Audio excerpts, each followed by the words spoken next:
Tommy sat cross-legged on his bed at the Hope Valley Children's Home, his eyes glued to the small television in the common room. The Matrix was playing for what must have been the 100th time, and he knew every line by heart. But it never got old. There was something about watching Neo dodge bullets and stand up against impossible odds that made Tommy feel like, maybe, just maybe, life could surprise you in good ways. He was 12 years old, skinny with dark hair that never quite stayed in place, and he'd been living at the children's home for almost 3 years now. The accident that took his parents was something he tried not to think about, but on nights when sleep wouldn't come, the memories crept in anyway. Movies were his escape, especially movies with Keanu Reeves in them. Tommy didn't just love the movies, though. He loved the stories about the man himself. Late at night, when the other kids were asleep, Tommy would use the old computer in the library to read articles about Keanu. There was the one about him giving up his seat on the subway to a woman with a heavy bag. Another about him eating lunch alone on a park bench, looking just like a regular person. And Tommy's favorite was about how Keanu had set up a private cancer foundation that had been running quietly for years, helping people without any fanfare or publicity. Most celebrities seemed distant, like they lived in a completely different world, but Keanu felt real. He felt like someone who understood that life could be hard, and who chose to be kind anyway. Tommy's best friend at the home was a girl named Lily. She was 11, wore thick glasses, and had a laugh that could make anyone smile. They'd bonded over their love of movies, spending hours discussing plot twists and character development like tiny film critics. One evening, as they sat in the small courtyard after dinner, Lily dropped a piece of news that made Tommy's heart skip a beat. "Did you know Keanu Reeves lives somewhere near here?" she said casually, pulling up grass between the concrete slabs. Tommy's head snapped up. "What? No way. How do you know?" Mrs. Rodriguez was talking about it with the other staff members. She said she saw him at the farmer's market last weekend. Apparently he walks through Riverside Park almost every morning on his way to some cafe he likes. Tommy felt something spark in his chest. Riverside Park was only 15 minutes away. They'd been there on field trips before. "You're making that up," he said, but his voice sounded hopeful even to his own ears. Lily shook her head. "I'm serious." Mrs. Rodriguez said he was super nice, helped her reach some apples from a high shelf. She said he even remembered her from seeing her there before and asked how she was doing. That night, Tommy couldn't sleep. He lay in his bed, staring at the ceiling with its water-stained tiles, thinking about the fact that his hero was just a few blocks away, living a normal life, walking through the same park where Tommy sometimes played basketball with the other kids. Over the next few weeks, the idea grew in his mind like a seed pushing through concrete. What would it be like to actually see Keanu in person? Not to bother him or ask for an autograph, just to see if he was really as kind as the story said, to see if heroes existed outside of movies. Tommy started paying close attention whenever the staff mentioned trips to the park. He memorized the schedule, noticed patterns. On Wednesdays and Saturdays, they took the younger kids to the playground. On Sunday morning, sometimes a group would go for a walk before lunch. He also started waking up earlier, watching out the window that faced the street. The children's home was on a corner, and from the second floor you could see pretty far down the sidewalk. Tommy told himself he was just curious. He wasn't planning anything. He just wanted to know if it was true, if Keanu really did walk through the neighborhood like a regular person. Lily noticed his distraction. "You're thinking about him, aren't you?" she asked one day during their free time. Tommy shrugged, trying to seem casual. "Maybe, is that weird?" "A little," Lily admitted with a grin. "But I get it. It's like when you read about something amazing and you just want to know if it's real. Like, are people actually that nice, or is it all just for cameras and publicity?" "Exactly," Tommy said, relieved that she understood. "Everyone always says never meet your heroes because they'll disappoint you. But what if Keanu's different? What if he's actually exactly like the stories say?" Lily pushed her glasses up her nose. "There's only one way to find out, I guess. But Tommy, what are you going to do? You can't just walk up to a famous person. That's weird." "I know," Tommy said quickly. "I wasn't going to do anything. I just want to see him. From far away. Just to know it's true." But even as he said it, Tommy knew something was building inside him. It was a feeling he hadn't had in a long time. Not since before his parents died. It was hope, mixed with curiosity, mixed with something like determination. The other kids at Hope Valley had their own ways of dealing with life. Some got angry and acted out. Some became really quiet and kept to themselves. Some threw themselves into sports or art or music. Tommy had always been somewhere in the middle, neither the troublemaker nor the star student. He was just there going through the motions, watching life happen around him. But this feeling was different. It made him feel awake, alert, like maybe there was something worth reaching for. Mrs. Rodriguez, one of the kindest staff members at the home, noticed him staring out the window one morning. "What are you looking at, sweetie?" she asked, her voice gentle. "Just watching people," Tommy said, which wasn't entirely a lie. She smiled and ruffled his hair. "You've got an old soul, Tommy. Always watching, always thinking. That's going to take you far in life, you know that?" Tommy smiled back, but inside he was thinking about Saturday. There was supposed to be a trip to Riverside Park. The autumn weather was perfect, and the staff had promised they could play soccer and have a picnic. And if Keanu really did walk through that park regularly, if there was even a chance. Tommy's heart beat faster just thinking about it. He wasn't planning to do anything crazy. He just wanted to see. Just wanted to know if the world still had people like the ones in the stories.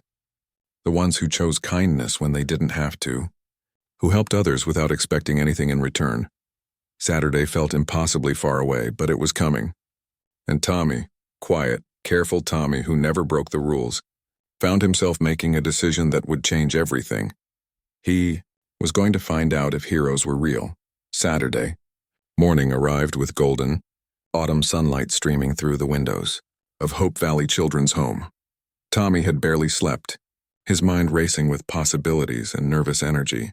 He'd been awake since dawn, watching the clock tick toward 9 o'clock when they were supposed to leave for the park.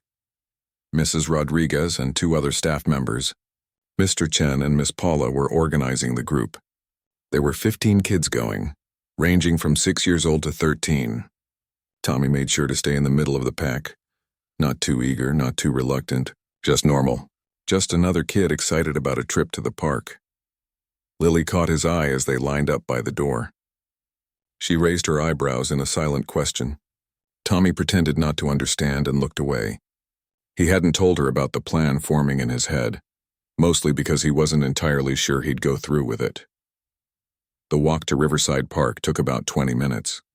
The neighborhood was waking up slowly, with people walking dogs, joggers passing by, and the smell of fresh bread coming from the bakery on the corner.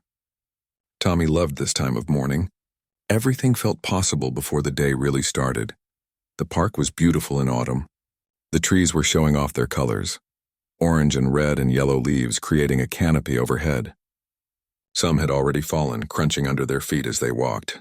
There was a playground on one side, a large open field in the middle, and winding paths that led through clusters of trees toward the other side, where the cafe district began. Tommy knew from his research that the cafe Keanu supposedly liked was called the Daily Grind. It was on the far end of the park, a small place with outdoor seating and a reputation for excellent coffee and fresh pastries. If Keanu was going to walk through the park today, that's where he'd be heading. The staff set up their picnic blankets near the playground. They'd brought sandwiches, juice boxes, and cookies. The younger kids immediately ran for the swings and slides. The older ones, including Tommy and Lily, spread out across the field with a soccer ball. Tommy played for a while, keeping one eye on the paths that led through the park. His heart jumped every time he saw someone tall with dark hair, but it was never him. An hour passed, then another. Maybe it wasn't true. Maybe Keanu didn't actually come to this park. Maybe Mrs. Rodriguez had been mistaken. Then, just as Tommy was starting to lose hope, he saw him. It was almost casual the way it happened. Tommy had just kicked the ball and was jogging after it when he glanced toward the main path. There, walking with an easy stride, wearing jeans and a dark jacket, was Keanu Reeves. He had a worn backpack slung over one shoulder and was looking at the trees like he had all the time in the world. Tommy froze. His mouth went dry. It was actually him. Not on a screen, not in a photo, but right there. Real and solid, and walking through the same park where Tommy was standing. Lily called out, "Tommy, the ball!" But her voice sounded distant, like it was coming from underwater. Without really thinking about it, Tommy started walking. Not toward his group, but toward the path where Keanu was heading. His feet seemed to move on their own, carrying him forward while his brain scrambled to catch up with what he was doing. He stayed back, far enough that it wasn't obvious, but close enough to keep Keanu in sight. His heart was hammering so hard he could feel it in his throat. This was crazy. This was the kind of thing kids got in serious trouble for. But he couldn't stop himself. He just needed to see, to watch, to understand if everything he'd read was true. Keanu walked slowly, like someone who wasn't in a hurry to be anywhere. He paused to look at a flower bed, where late-season flowers were still blooming. An older woman was sitting on a bench nearby, struggling with several grocery bags. Tommy watched as Keanu approached her, said something that made her smile, and picked up 2 of her heavier bags. They walked together toward the parking lot, talking like old friends. Tommy followed, keeping to the tree line. He felt like a detective in a movie, except his hands were shaking and he kept worrying that someone from his group would notice he was missing. After helping the woman to her car, Keanu continued on the path. He stopped again when a golden retriever came bounding up to him, its leash trailing behind. The owner was an elderly man moving slowly, calling for the dog. Keanu caught the leash easily and walked the dog back to its owner, staying to chat for a few minutes and even kneeling down to scratch the dog behind its ears. Tommy felt something warm spreading in his chest. It was all true. Every story, every article, every random person's account of meeting Keanu, and being surprised by how genuine he was. It was all real. Keanu walked on and Tommy followed. They were getting closer to the cafe district now. Tommy could see the daily grind ahead, its green awning and outdoor tables. A few early customers were already sitting outside with their laptops and newspapers. Then Keanu did something that made Tommy's breath catch. He stopped walking and turned his head slightly, like he'd heard something. Tommy quickly stepped behind a tree, his heart racing. Had Keanu noticed him? After a moment, Keanu continued walking, but slower now, more careful. Tommy waited a few seconds before following again. He was being more obvious now, he knew it. His earlier caution was fading, replaced by something else, something that felt like connection. Like if he could just get close enough, if he could just figure out the right words, maybe he could talk to Keanu. Maybe he could tell him how much those movies meant, how much those stories of kindness mattered to a kid who sometimes felt invisible. Keanu reached the cafe and went inside. Tommy stood across the street, partially hidden by a newspaper stand, watching through the large windows. He could see Keanu ordering at the counter, chatting with the barista, laughing at something she said. The barista was grinning, clearly delighted by her customer. Minutes felt like hours. Tommy knew he should go back. Mrs. Rodriguez had probably noticed he was missing by now. They'd be worried. They'd be searching. But his feet wouldn't move. He was rooted to the spot, watching Keanu sit down at a small table by the window with his coffee and a book. The book looked old and worn, like it had been read many times.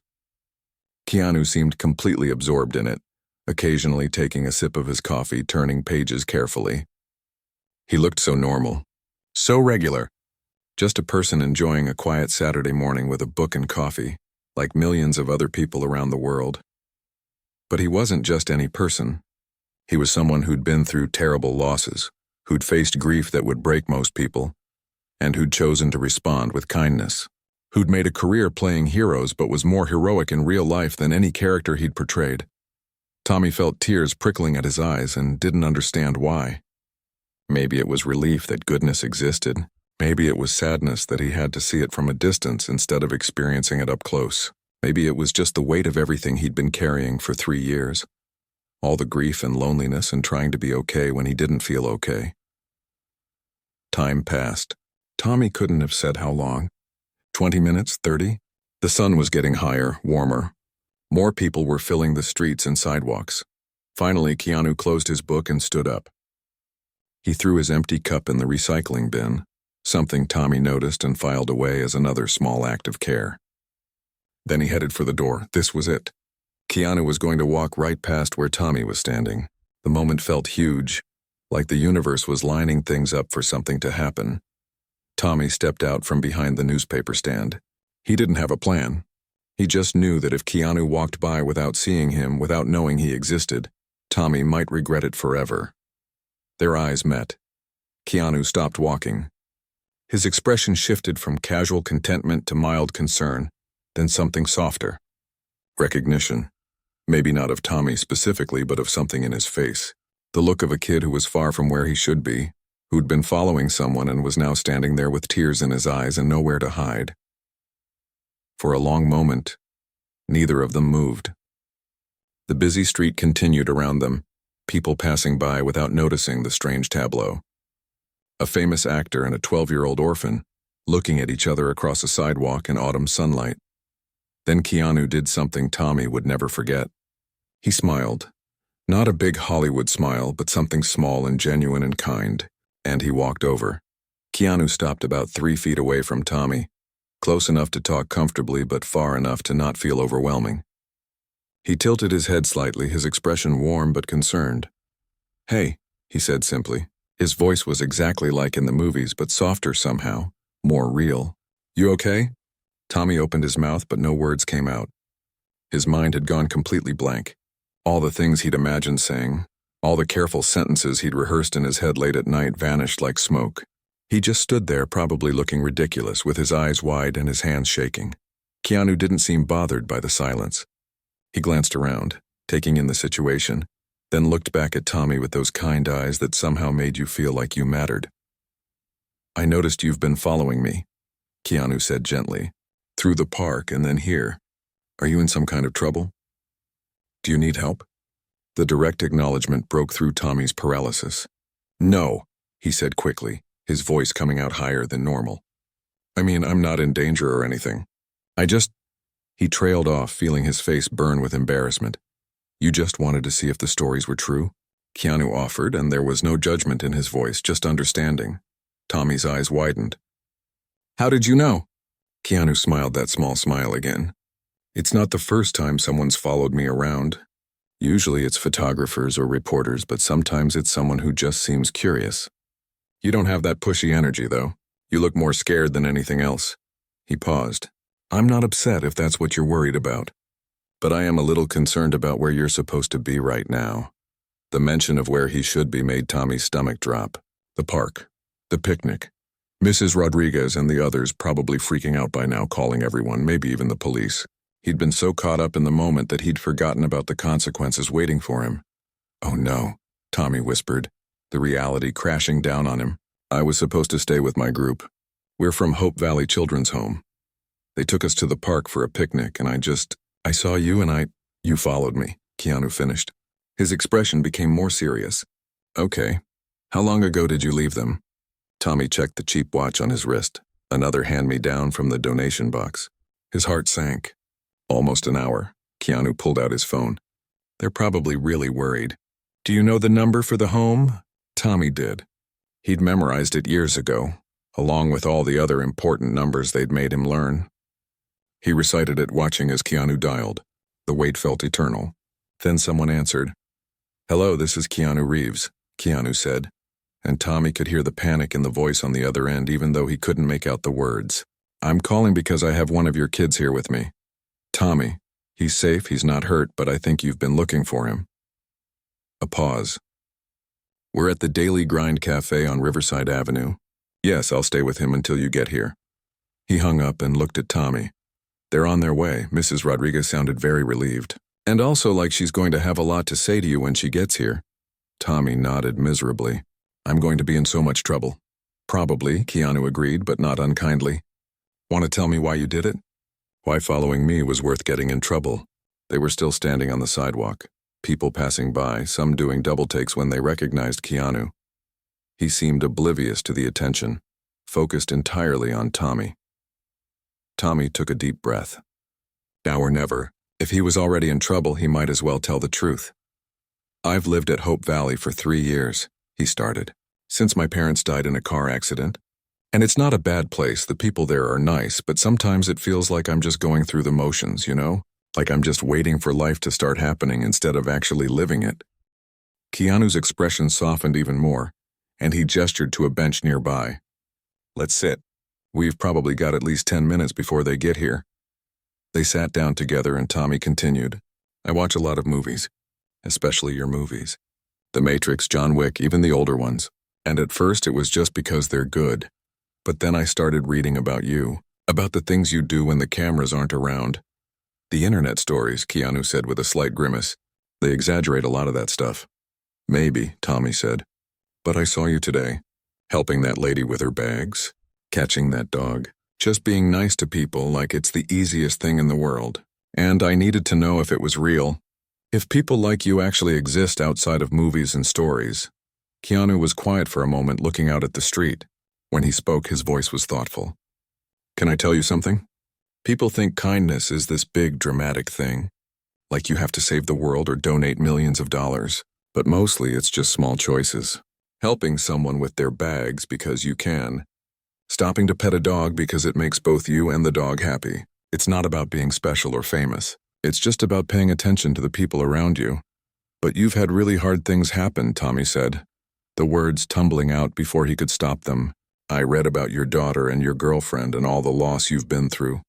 How do you still choose to be kind after all that? Keanu turned to look at him, and Tommy saw something deep in his eyes, something that looked like old pain that had been lived with for a long time. Because the alternative is becoming bitter and angry, Keanu said quietly, and that doesn't honor the people I've lost. It doesn't make the world better. Grief is real, Tommy. It doesn't just go away, but you get to choose what you do with it. You can let it close you off, or you can let it make you more aware of other people's pain, more willing to help when you can. Tommy felt tears welling up again. I miss my parents every day. And sometimes I get angry that they're gone, that I'm in a children's home instead of a real house with a real family. That makes me selfish, doesn't it? No, Keanu said firmly. That makes you human. You're 12 years old and you've been through something terrible. You're allowed to be angry. You're allowed to be sad. But you're also allowed to find moments of joy, to connect with people, to have hope for the future. Those things don't cancel out the grief. They just exist alongside it. They sat in silence for a moment. A woman walking by recognized Keanu and looked like she might approach, but something about the serious conversation happening on the bench made her think better of it. She smiled and kept walking. I'm sorry I followed you, Tommy said finally.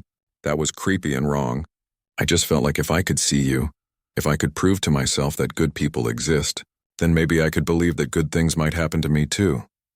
Keanu looked at him with an expression that Tommy couldn't quite read. Here's what I think happened today. I think a brave kid who's been through too much decided to take a chance, to reach out in his own way for connection. Was following me the right choice? No, definitely not. It could have been dangerous, you could have gotten lost, and you scared the people who care about you. But I understand why you did it. You do? Tommy's voice was small. Yeah. Because loneliness makes us do things we normally wouldn't do. It makes us take risks. And what you were looking for, connection and hope and proof that the world has kindness in it, those are good things to want. You just have to find safer ways to find them. In the distance, Tommy could see Mrs. Rodriguez power walking down the sidewalk, with Mr. Chen trying to keep up. His time was running out. They're coming, he said unnecessarily. Keanu stood up and Tommy did too. Listen to me, Keanu said, putting a hand on Tommy's shoulder. You're going to face consequences for this. That's fair, but don't let this make you stop reaching out. Don't let it make you stop hoping. The world needs kids like you, kids who believe that kindness matters. Will I ever see you again? Tommy asked and immediately felt stupid for asking, but Keanu didn't laugh or brush off the question. He looked thoughtful. Tell you what, let me talk to Mrs. Rodriguez, okay? No promises, but maybe we can figure something out. Mrs. Rodriguez arrived like a small tornado, immediately pulling Tommy into a hug that was equal parts relief and frustration. Tommy, do you have any idea how worried we were? We called the police. We thought something terrible had happened. I'm sorry, Tommy said, his voice muffled against her shoulder. I'm really sorry. She pulled back, holding him by the shoulders, her eyes scanning him to make sure he was really okay. Then she turned to Keanu, and Tommy saw her expression shift to something between starstruck and grateful, and still extremely stressed. Mr. Reeves, I don't know how to thank you for staying with him. Just Keanu, please, he said with that easy smile. And there's no need to thank me. I'm just glad he's safe. But I wonder if we could talk for a minute. About Tommy? Mrs. Rodriguez looked between Keanu and Tommy, her expression confused but cautiously hopeful. Mr. Chen had caught up by now, breathing hard, and did a visible double-take when he realized who was standing with them. Of course, Mrs. Rodriguez said. Tommy, go sit on that bench over there. Don't move. Tommy nodded and walked to the bench she'd pointed at about 20 feet away, far enough that he couldn't hear what they were saying, but close enough that he could see their faces. He watched anxiously as Keanu spoke, gesturing occasionally. Mrs. Rodriguez's expression shifted from skeptical to surprised to something softer. She nodded several times. Mr. Chen joined the conversation, asking questions that Keanu answered patiently. Tommy's mind raced with possibilities. What were they talking about? Was Keanu getting him in more trouble or less? The conversation seemed to last forever, though it was probably only 5 minutes. Finally, Mrs. Rodriguez turned and waved him over. Tommy walked back slowly, trying to read their expressions. Mrs. Rodriguez looked stern but not angry. Mr. Chen seemed bemused. And Keanu looked encouraging. "Tommy," Mrs. Rodriguez said, her voice taking on that serious tone she used when something important was happening. "First things first. What you did today was dangerous and irresponsible. You broke the rules, you scared everyone, and there will be consequences. You'll be doing extra chores for 2 weeks and your screen time is suspended. Do you understand?" "Yes, ma'am," Tommy said quietly. "However," she continued, and her voice softened slightly, "Keanu has explained some things to me about why you did what you did, and while that doesn't excuse your behavior, it helps me understand it. He's also made a request that I need to discuss with the director, but that I'm inclined to approve." Tommy looked at Keanu, confused. Keanu gave him a small smile, but didn't elaborate. "We'll talk more about this when we get back to Hope Valley," Mrs. Rodriguez said. "But Keanu has asked if he can come visit the home next week. To talk with you, properly this time, and maybe spend some time with the other kids too. Would that be something you'd like?" Tommy felt his heart jump into his throat. "Really? You'd come to visit?" "If it's okay with everyone," Keanu said. "And if you promise me, right here and now, that you'll never do something like following a stranger again. Even if that stranger is someone you admire. It's not safe, Tommy. Next time, if there is a next time, you ask an adult to help you figure out a proper way to meet someone." "I promise," Tommy said immediately. "I really, really promise. I know it was stupid. I just wasn't thinking clearly." Keanu nodded. "Good. Because part of growing up is learning from mistakes, not repeating them." Mr. Chen, who'd been mostly quiet, finally spoke up. "The kids are going to lose their minds when they find out Keanu Reeves is coming to visit." Keanu laughed. "We can keep it low-key. I don't want to cause a circus. I just thought it might be nice to spend some time there. Maybe bring some movies, talk about film if anyone's interested. And," he looked at Tommy, "I'd like to continue the conversation we started, if you're okay with that." Tommy nodded so hard his neck hurt. "Yes, definitely yes." The walk back to the park where the rest of the group was waiting felt surreal. Mrs. Rodriguez held Tommy's hand firmly, making sure he wasn't going anywhere. Keanu walked with them for a bit, then said his goodbyes at the edge of the park. "I'll see you next week, Tommy," he said. "And remember what we talked about. About kindness, about grief, about choosing how you respond to hard things.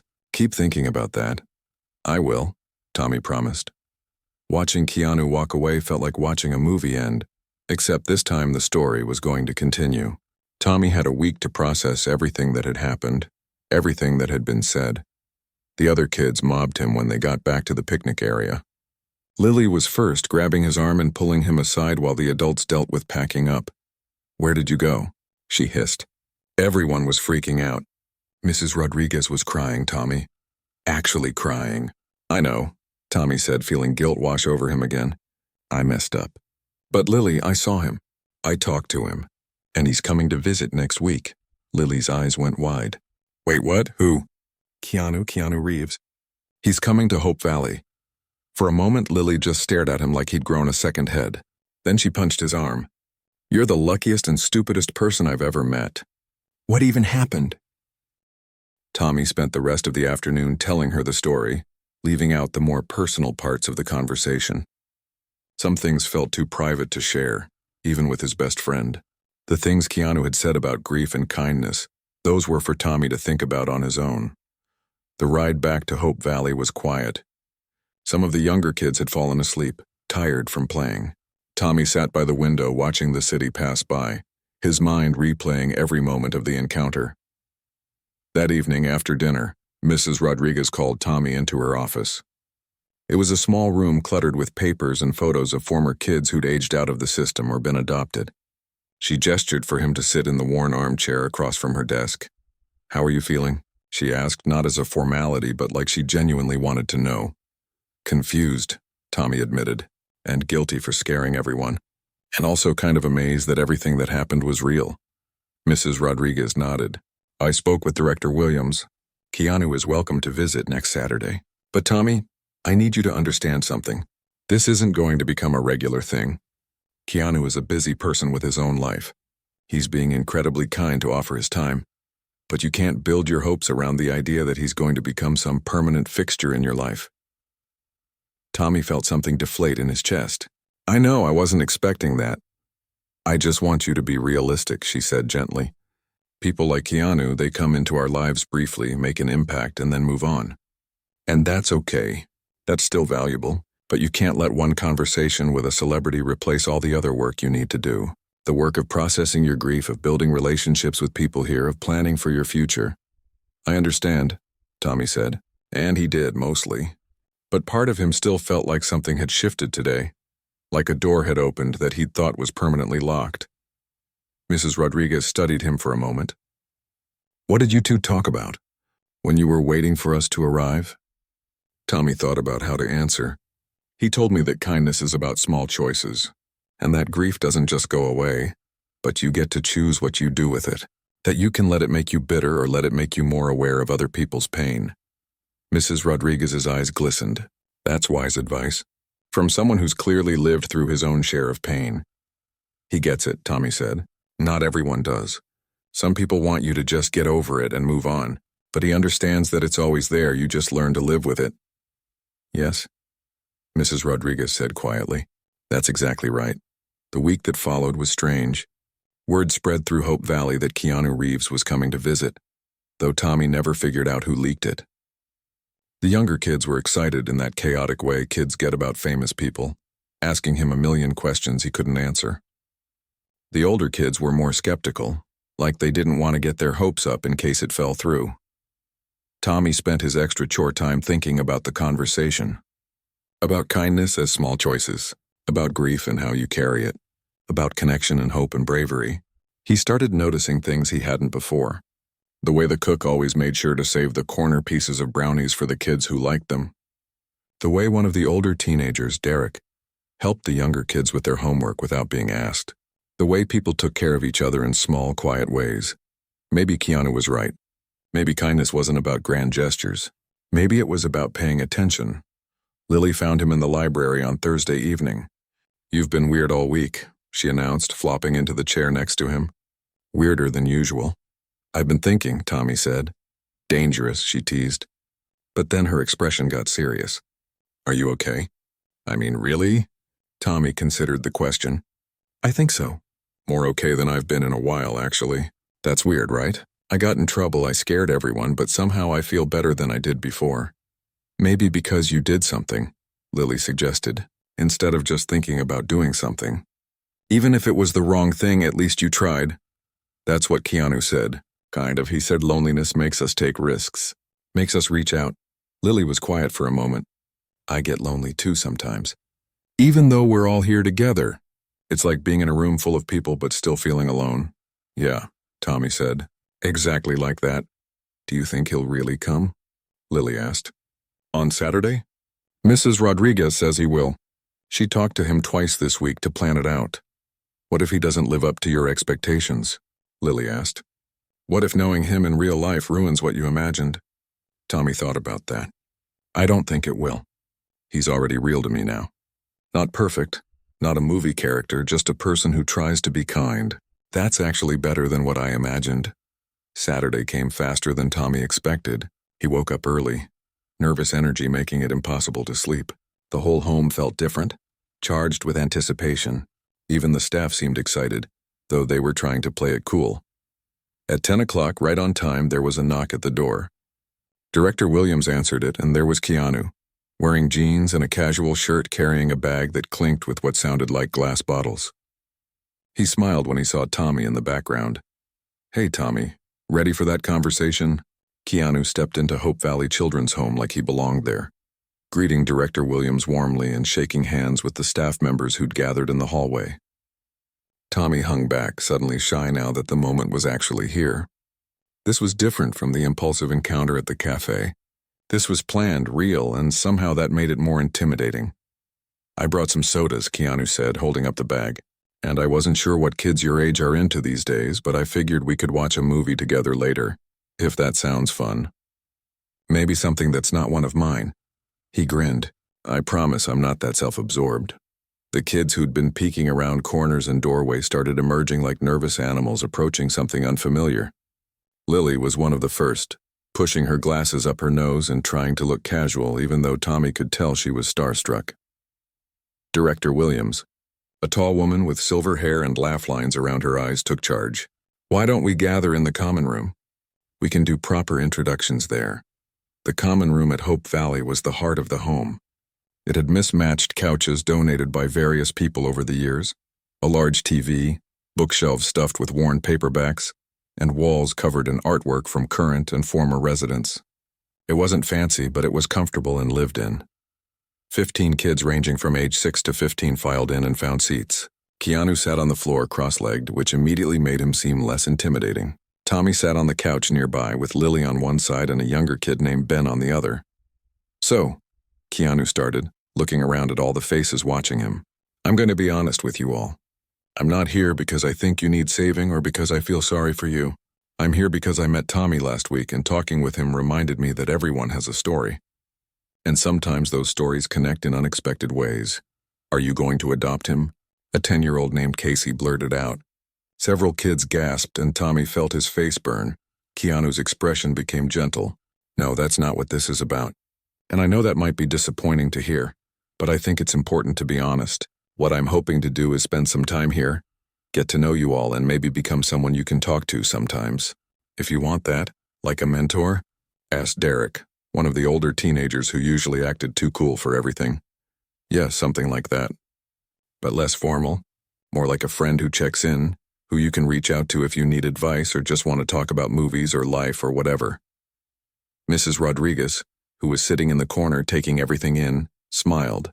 Tommy realized this had all been planned, that Keanu and the staff had talked about expectations and boundaries. This wasn't a fairy tale. This was real life with real limitations and real possibilities. "Can I ask you something?" Lily spoke up, her voice smaller than usual. "Why did you say yes when Tommy showed up?" "A lot of famous people would have just called the police and left." Keanu considered the question seriously. "Because I remember being young and lonely. Not in the same way as you all, I had parents and a home, but I felt out of place a lot growing up. I moved around, changed schools, struggled to fit in, and I remember how much it meant when adults treated me like I mattered, like my feelings were valid." Tommy took a risk reaching out even if he did it in a not-so-great way. "The least I could do was respond with kindness instead of judgment." "Tell us about losing people," Tommy heard himself say. The room went quiet. "You said grief doesn't go away. How do you live with it?" Director Williams looked like she might intervene, like the question was too personal, but Keanu held up a hand. "It's okay. That's a fair question." He took a breath. "I've lost a lot of people I loved. My daughter before she was even born, Jennifer, who was my partner and the mother of my child, my best friend River, my parents. And you're right, Tommy. The grief doesn't go away. Some days are harder than others. Some days you can almost forget about it, and then something small will remind you and it hits all over again." Several kids were crying quietly. Even Derek looked affected, his usual cool facade cracking. "But here's what I've learned," Keanu continued. "The grief is the price we pay for love. If we hadn't loved those people, their loss wouldn't hurt so much. And I wouldn't trade the time I had with them just to avoid the pain of losing them. So I carry it. I let it be part of me, and I try to honor them by being kind, by helping when I can, by not wasting the life I still have." "Do you think they'd be proud of you?" asked a small voice. It was Ben, the 6-year-old sitting next to Tommy. Keanu's eyes got shiny. "I hope so, buddy. I really hope so. What about you all? Do you think the people you've lost would be proud of who you're becoming?" The question hung in the air. Tommy thought about his parents, about the last time he saw them, about all the ways he'd changed since they died. Would they be proud? He'd survived. He'd kept going. He'd reached out for connection even when it scared him. Maybe that was enough. The conversation shifted to lighter topics. Keanu asked about their interests, their dreams, what they wanted to be when they grew up. He talked about his early days as an actor, the rejections, the weird jobs, the uncertainty. He made it sound real and achievable, not like some impossible fantasy. When it was time for lunch, Keanu insisted on helping in the kitchen. The cook, a wonderful woman named Rosa who'd been there longer than anyone could remember, was delighted to have him chopping vegetables and stirring pots. The kids took turns wandering in to watch the surreal sight of a famous actor making sandwiches and soup. After lunch, they watched a movie together. Not one of Keanu's films, but an animated movie about a robot learning to be human. Tommy found himself watching Keanu as much as the screen, noticing how he laughed at the funny parts, how he seemed genuinely engaged even though he must have seen hundreds of movies in his life. When the movie ended, Keanu asked if he could talk to Tommy privately. They went to the small library, closing the door behind them. "How are you doing?" Keanu asked, settling into one of the worn armchairs. "Really doing?" Tommy sat across from him. "Better, I think. Talking to you last week and then this week thinking about what you said, it helped. I've been noticing kindness more. Small things people do? That's good. That's really good." Keanu leaned forward. "Listen, I want to be clear about something. I can't be here every week. My work takes me all over, sometimes for months at a time. But I'd like to stay in touch if you want. We could email or video chat sometimes. And when I'm in town, I'll visit if that's okay with Director Williams." "Really?" Tommy felt hope blooming in his chest but tried to keep it measured, remembering Mrs. Rodriguez's warning about expectations. "Really? But Tommy, and this is important, you can't depend on me for your happiness. You have to build a life here, with the people around you every day. Lily seems like a great friend. The staff clearly care about you. Derek and some of the other older kids could probably use a friend too. Connection doesn't have to come from some famous person who drops by occasionally. It's in the everyday moments with the people who are actually present." "I know," Tommy said, "but it helps having you to talk to, having someone who gets it. I'm glad. And I do get it. But you know who else gets it? Every single kid in that common room. They've all lost people. They all know what it's like to feel alone. You could be that person for them, Tommy. The one who reaches out, who shows kindness, who makes people feel less alone." Tommy sat with that idea. He'd been so focused on his own grief, his own loneliness, that he hadn't really considered that he could help others with theirs. "Before I go," Keanu said, pulling something from his pocket, "I want to give you this." It was a worn paperback book, the cover faded and creased. It's called The Alchemist. I've read it probably 20 times. It's about following your dreams and finding your purpose. I thought you might like it. Tommy took the book carefully like it was made of glass. "Thank you. I'll take good care of it. You can write in it, fold the pages, whatever you need to do. Books are meant to be used, not preserved." Keanu stood up. "Walk me out?" They left the library together. The other kids had gathered near the entrance, not wanting to miss the goodbye. Keanu made a point of saying farewell to each of them individually, remembering names and something specific about each conversation they'd had. When he got to Lily, she said, "Thank you for not making Tommy feel bad about following you. He really needed this." Keanu smiled at her. "Thank you for being his friend. That matters more than you know." At the door, Keanu turned to address everyone one more time. "Thanks for letting me visit. This was really special for me. I mean that. And remember what we talked about, okay? About kindness, about grief, about showing up for each other. You all have so much life ahead of you. Make it count." After he left, the home buzzed with energy. Kids were talking over each other, reliving moments from the visit, arguing about what he'd said and what it meant. But Tommy felt quiet inside, peaceful in a way he hadn't felt in years. That night, he started reading The Alchemist. On the inside cover, Keanu had written a note in neat handwriting. For Tommy, who had the courage to reach out. "Your journey is just beginning. Stay kind, stay brave." Keanu, over the following months, they exchanged emails. Short ones at first, Tommy nervous about saying the wrong thing. But Keanu's responses were always warm and encouraging, asking about school, about books Tommy was reading, about how things were going at Hope Valley. When Keanu was filming in another country, he'd send photos of interesting locations. When Tommy had a particularly hard day, Keanu would send a message reminding him that grief comes in waves and that was okay.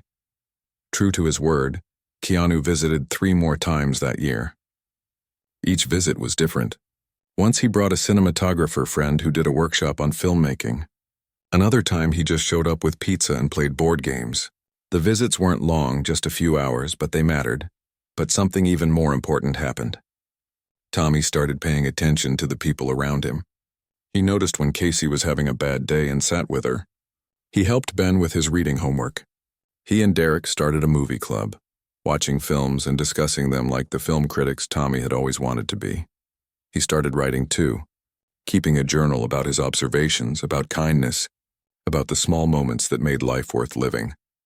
Mrs. Rodriguez read some of his entries and encouraged him to keep going, suggesting he might want to study journalism or writing someday.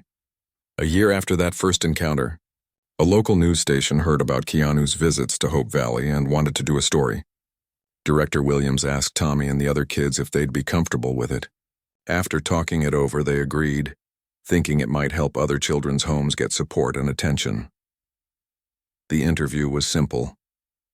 The reporter asked Tommy about meeting Keanu, about what it meant to him. Tommy, now 13 and more confident than he'd been a year ago, thought carefully before answering.